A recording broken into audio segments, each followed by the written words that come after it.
Okay, the first component that we'll be testing under continuity test is a diode. A diode basically is a electronic unidirectional switch. With the term unidirection, it means that it will conduct in one direction. So let's see the symbol for diode. So it's basically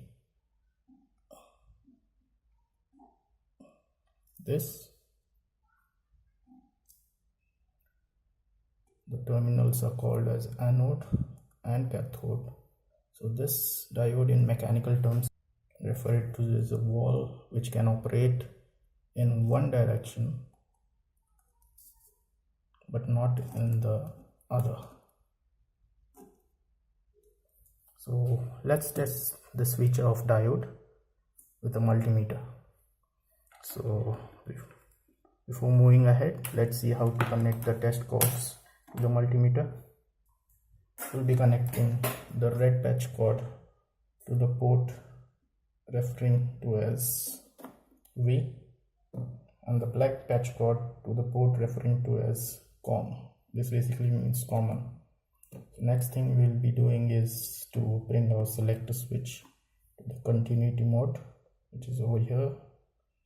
We have a printed diode on it, so let's bring it.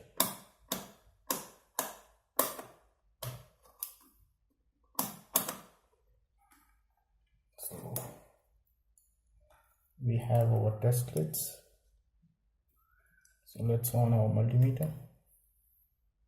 So now let's test whether the diode is functioning okay. If it functions okay, this means it will conduct in one mode in one direction. So let's test this feature. Okay.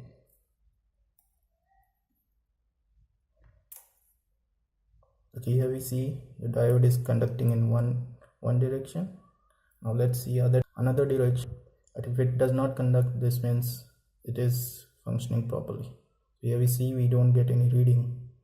So with this, we have also identified the terminals. So we have seen that the diode functions in one direction, and its terminals can also be identified with this terminal being the anode and the terminal with a silver lining. Let me focus it. Yeah, here we go. The terminal with the silver end is the cathode. So this is how a diode is to be tested and identified.